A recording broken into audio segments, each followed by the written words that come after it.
Shalom! Ibadah kata akan segera dimulai. Sebelum mulai, yuk adik-adik, kita jangan lupa untuk siapkan Alkitabmu. Ngobrolnya nanti lagi ya. Siapkan hati, diri, dan pikiranmu. Dan undang Roh Kudus untuk masuk ke dalam hatimu. Jadi, udah siap? Yuk kita mulai!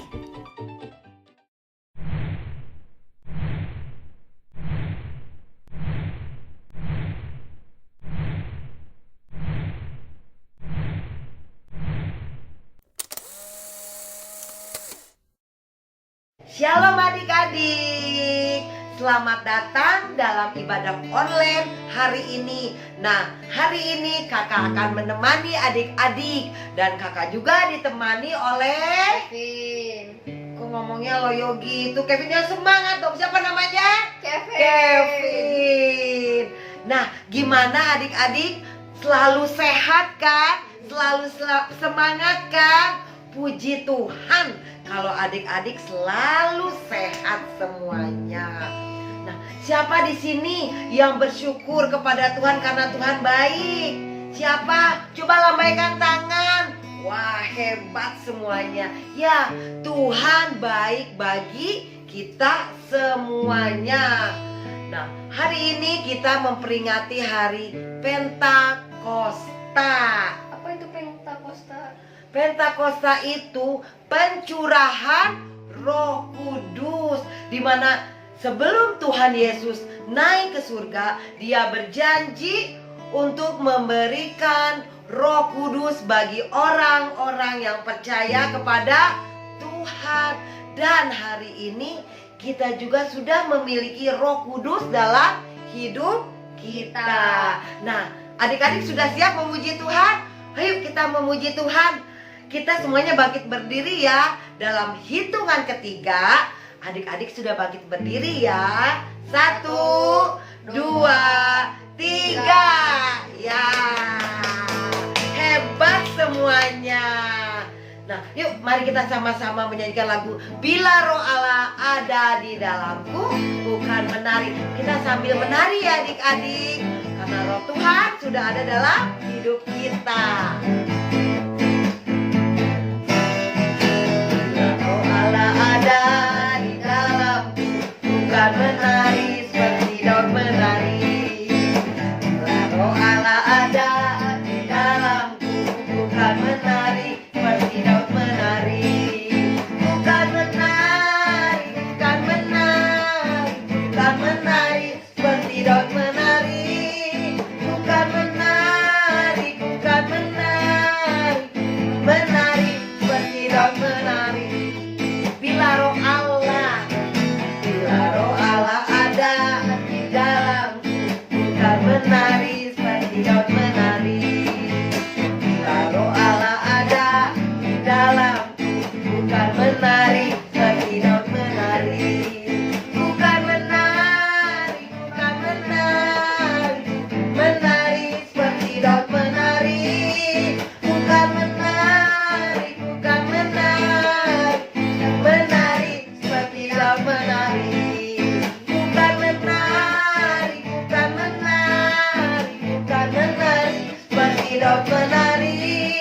Bukan menari, bukan menari, menari seperti Daud. Ayo semangat lagi. Bukan menari bagi Tuhan, karena Roh Allah ada dalam diri kita. Ayo Kevin, mari menari lagi. Bukan menari, bukan menari, bukan menari seperti Daud menari. Bukan menari, bukan menari, bukan menari seperti Daud menari. Bukan menari seperti Daud menari. Bukan menari seperti Daud menari. Amin. Roh Allah ada dalam diri kita. Nah, makanya adik-adik harus tetap semangat, tetap bersuka cita, karena Roh Allah yang akan menghibur kita, yang akan membimbing kita. Nah, kita akan memulai ibadah kita akan sama-sama berdoa ya adik-adik. Kita juga mengucap syukur karena Tuhan Yesus baik bagi hidup kita.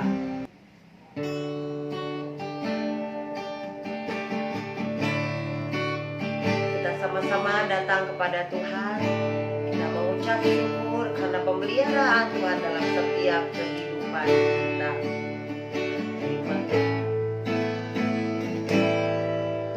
Terima kasih Tuhan untuk kasih setiamu yang ku alami dalam hidupku. Terima kasih Yesus untuk kebaikanmu sepanjang hidupku. Terima kasih Yesus. Terima kasih Yesusku buat anugerah yang kau beri sebab hari ini Tuhan adakan syukur bagimu. Terima kasih Yesusku buat anugerah yang kau beri sebab hari ini Tuhan adakan syukur bagimu. Kita akan katakan sekali lagi, terima kasih. Terima kasih Yesusku buat anugerah yang kau beri sebab hari ini Tuhan adakan syukur bagimu.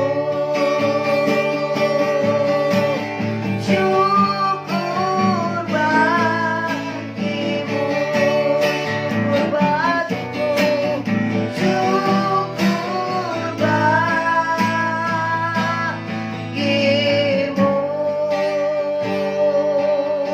Terima kasih, terima kasih Tuhan. Terima kasih buat hari yang kau beri. Terima kasih Yesus. Engkau Allah yang baik Tuhan bagi setiap kehidupan anak-anak-Mu Tuhan Yesus. Dan kami percaya Engkau akan tetap baik bagi setiap kami. Tuhan, terima kasih atas Roh Kudus-Mu yang ada dalam setiap kehidupan kami, yang selalu menguatkan kami, yang selalu menghibur kami, yang selalu membimbing kami, mengingatkan kami Bapa. Terima kasih Bapa, terima kasih. Dan sebentar lagi kami akan memulai ibadah kami. Kami yakin Engkau akan memimpin ibadah kami dari awal, pertengahan, hingga akhirnya. Terima kasih Tuhan. Kami akan memuji Tuhan pada hari ini hanya dalam nama Tuhan kami Yesus Kristus. Haleluya. Amin. Ayo sorak-sorak bagi nama Tuhan, karena Tuhan baik bagi kita semua. Jadi adik-adik, bersama Tuhan kita akan bisa melakukan segalanya. With us forever, semua dicintainya. Bersama Tuhan aku bisa bekerja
kita dapat melakukan, kita dapat bisa melakukan apapun ya adik-adik. Nah, sebentar lagi kita akan mendengarkan firman Tuhan ya adik-adik. Kakak berharap adik-adik mau mendengarkan firman Tuhan dengan tenang ya adik-adik. Jangan jalan-jalan, jangan makan ya.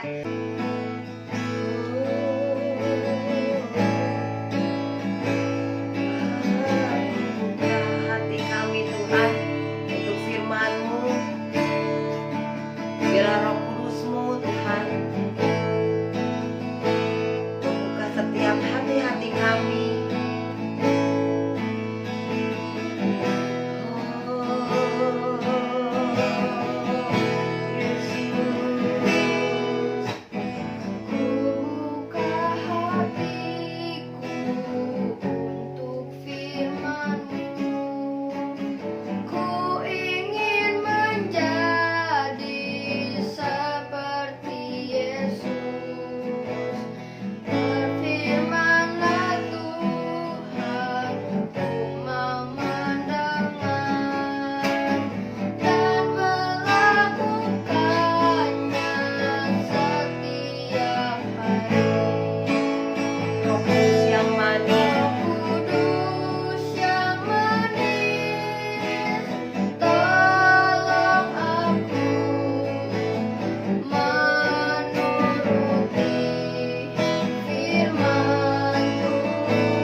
Hati kami Tuhan untuk firman-Mu pada hari ini.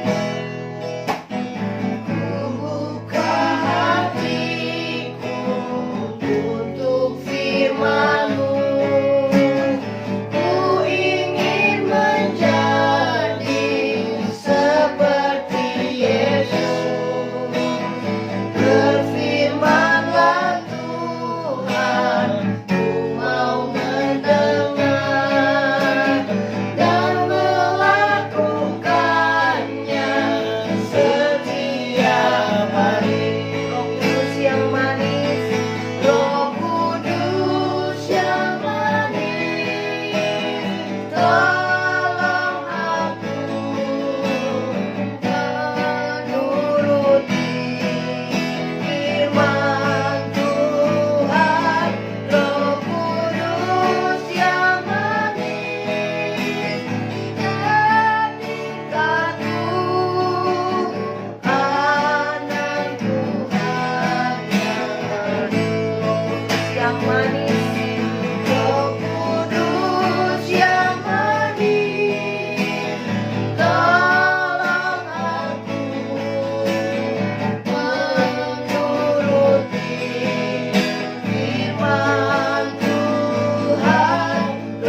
Tuhan tolong berkati kami agar kami dapat mendengarkan firman Tuhan dengan baik dan benar yang ada Tuhan Yesus Kristus. Haleluya. Amin. Amin.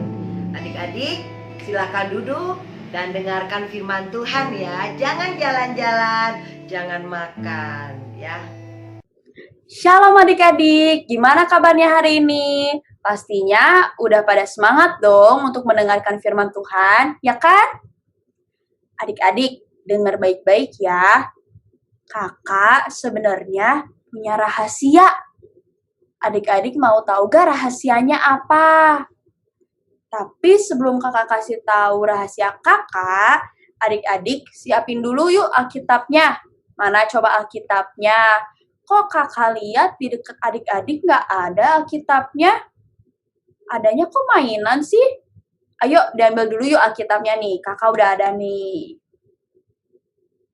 Udah diambil Alkitabnya?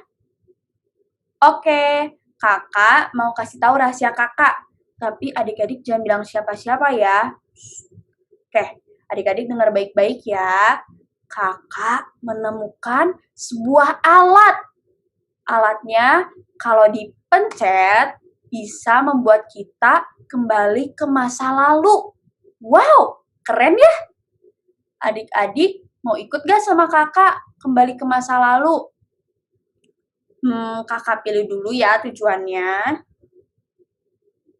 Oke, kakak udah milih tujuannya mau ke saat Tuhan Yesus menurunkan Roh Kudus ke atas murid-muridnya. Adik-adik mau ikut yuk sama kakak, kita kembali ke masa itu. Oke, siap-siap ya. Adik-adik duduk yang manis, kakak pencet alatnya, oke?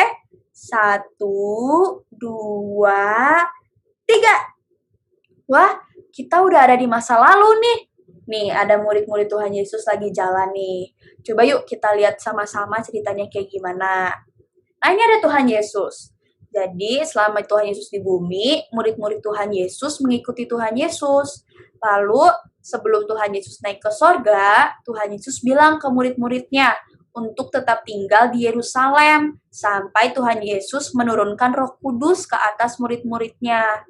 Lalu Tuhan Yesus naik ke sorga. Lalu setelah Tuhan Yesus naik ke sorga, murid-muridnya tinggal di Yerusalem, mengikuti perintah dari Tuhan Yesus. Nah, 10 hari kemudian, saat hari Pentakosta, murid-muridnya berkumpul di satu rumah. Nih, mereka lagi berkumpul nih. Terus, tiba-tiba datang bunyi seperti tiupan angin keras masuk ke dalam rumah murid-muridnya. Lalu murid-muridnya kebingungan. Ada tiupan angin keras. Terus tiba-tiba muncul lidah-lidah api di atas murid-muridnya. Terus semua muridnya langsung penuh dengan Roh Kudus dan mereka berbahasa dengan bahasa lain. Bahasa yang belum pernah mereka pelajari. Tuh, mereka lagi berbahasa dengan bahasa lain. Lalu, karena ada bunyi angin keras tadi, berkumpullah orang-orang Yahudi di sekitar rumah tersebut. Orang-orang Yahudi bingung karena para murid bisa berbahasa dengan bahasa yang tidak pernah para murid pelajari, tetapi bahasa yang dimengerti oleh orang-orang di sekitar Yerusalem. Nah, jadi gitu adik-adik ceritanya. Yuk, sekarang kita mau kembali ke masa kini ya. Siap-siap ya, kakak mau pencet alatnya. 1, 2, 3. Oke adik-adik, perjalanan kita ke masa lalu udah selesai. Adik-adik masih inget gak tadi kita ngeliat kisah apa coba? Kita tadi ngeliat hari Pentakosta. Nah, awalnya hari Pentakosta itu hari perayaan 7 minggu orang Yahudi. Di hari itu, orang-orang Yahudi merayakan masa panen mereka. Tapi pada hari Pentakosta, Allah menurunkan Roh Kudus untuk para murid. Pentakosta artinya ke-50. Jadi, hari Pentakosta artinya hari ke-50 setelah orang Yahudi merayakan Paskah. Tapi bagi murid-murid Tuhan Yesus, hari Pentakosta adalah hari ke-50 setelah Tuhan Yesus bangkit dari kematian. Jadi, bagi kita juga, Pentakosta itu adalah hari ke-50 setelah Tuhan Yesus bangkit dari kematian. Adik-adik masih ingat gak janji Tuhan Yesus sebelum Tuhan Yesus terangkat ke sorga? Yuk coba kita baca bareng-bareng di Kisah Para Rasul 1 ayat 8. Ayo diambil yuk Alkitabnya, kita buka sama-sama di Kisah Para Rasul 1 ayat 8. Ayo, Kisah Para Rasul ada di mana coba? Di Perjanjian Baru ya. Udah dapet semuanya? Yuk, kita baca bareng-bareng yuk. 1, 2, 3. Kisah Para Rasul 1 ayat 8. Tetapi kamu akan menerima kuasa kalau Roh Kudus turun ke atas kamu, dan kamu akan menjadi saksiku di Yerusalem dan di seluruh Yudea dan Samaria, dan sampai ke ujung bumi. Nah, di situ Tuhan Yesus menjanjikan kepada murid-muridnya bahwa Roh Kudus akan diturunkan ke atas murid-muridnya, dan murid-muridnya akan mendapatkan kuasa untuk menjadi saksi Tuhan Yesus sampai ke seluruh bumi. Setelah Tuhan Yesus menjanjikan itu, murid-muridnya diam di Yerusalem seperti yang diperintahkan oleh Tuhan Yesus. Lalu 10 hari setelah Tuhan Yesus naik ke sorga, saat para murid sedang berkumpul di rumah, tiba-tiba ada bunyi tiupan angin keras dari langit. Lalu angin itu masuk dan memenuhi rumah para murid. Lalu tiba-tiba muncul lidah-lidah api di para murid. Dan para murid langsung penuh dengan Roh Kudus. Lalu mereka mulai berbahasa dengan bahasa lain. Bahasa yang tidak pernah mereka pelajari. Lalu karena ada bunyi angin keras tadi, berkumpullah orang-orang Yahudi di sekitar rumah tersebut. Orang-orang Yahudi bingung karena tiba-tiba para murid bisa berbahasa bahasa lain. Jadi gitu adik-adik. Jadi hari Pentakosta bagi kita adalah hari turunnya Roh Kudus untuk para murid. Ada siapa aja sih murid-murid Tuhan Yesus saat itu? Ada Simon Petrus, ada Andreas, ada Yakobus anak Zebedeus, ada Yohanes, ada Filipus, lalu Bartolomeus, Matius, Thomas, Yakobus anak Alfeus, lalu ada Tadeus, dan Simon orang Zelot. Nah, adik-adik, kakak mau ngasih tahu kalau Roh Kudus itu diterima bukan buat gaya-gayaan, bukan buat keren-kerenan, bukan buat adik sombong-sombongan ke teman adik-adik. Tapi Roh Kudus itu kita terima untuk menjadikan kita sebagai saksi Tuhan Yesus. Saksi Tuhan Yesus itu apa sih? Saksi Tuhan Yesus itu berarti kita menceritakan tentang Tuhan Yesus. Kita menceritakan tentang kisah Tuhan Yesus. Kita menceritakan mujizat-mujizat yang telah Tuhan Yesus lakukan. Kita menceritakan tentang bagaimana Tuhan Yesus lahir di bumi, mati di kayu salib, lalu bangkit dari kematian, lalu naik ke sorga untuk menebus dosa kita. Sehingga orang itu percaya dengan Tuhan Yesus, mempunyai iman kepada Tuhan Yesus. Kita mau baca bareng-bareng ayat hafalan hari ini. Kita buka yuk di Kisah Para Rasul 1 ayat 8b. Yuk, kita buka sama-sama kitabnya di Kisah Para Rasul 1 ayat 8b. Udah dapat semuanya? Yuk, 1, 2, 3. Kisah Para Rasul 1 ayat 8b. Dan kamu akan menjadi saksiku di Yerusalem dan di seluruh Yudea dan Samaria dan sampai ke ujung bumi. Sekali lagi yuk baca bareng-bareng. 1, 2, 3. Kisah Para Rasul 1 ayat 8b. Dan kamu akan menjadi saksiku di Yerusalem dan di seluruh Yudea dan Samaria dan sampai ke ujung bumi. ayat hafalannya dihafalin ya. Yuk kita mau tutup firman Tuhan hari ini dengan doa. Mari kita lipat tangannya, tutup matanya, kita mau berdoa. Bapa yang bertata di dalam surga, Tuhan, terima kasih Tuhan atas berkat-Mu pada hari ini. Terima kasih Tuhan atas perlindungan-Mu ya Tuhan. Terima kasih juga Tuhan, Engkau telah memberikan pengertian kepada kami, Engkau telah memberikan pelajaran kepada kami mengenai kisah tentang hari Pentakosta ya Tuhan, kisah tentang turunnya Roh Kudus ke atas para murid. Tuhan, kami mau ya Tuhan, untuk mengerti kalau Roh Kudus itu jika kita terima bukan untuk main-main, bukan untuk gaya-gayaan ya Tuhan. Tetapi supaya kami bisa menjadi saksi-Mu ya Tuhan, supaya kami bisa menceritakan tentang kisah-Mu ke orang lain ya Tuhan. Tuhan, kami mau ya Tuhan untuk belajar bisa menjadi saksi-Mu. Terima kasih Tuhan. Dalam nama Tuhan Yesus, kami telah berdoa dan mengucap syukur. Haleluya. Amin. Adik-adik yang mau memberikan persembahan kolekte dapat mentransfernya ke nomor rekening berikut ya. Ayo adik-adik ajak teman atau saudara-saudara adik-adik untuk beribadah bersama dengan cara membagikan link video ini. Itu juga salah satu cara adik-adik mengabarkan firman Tuhan loh.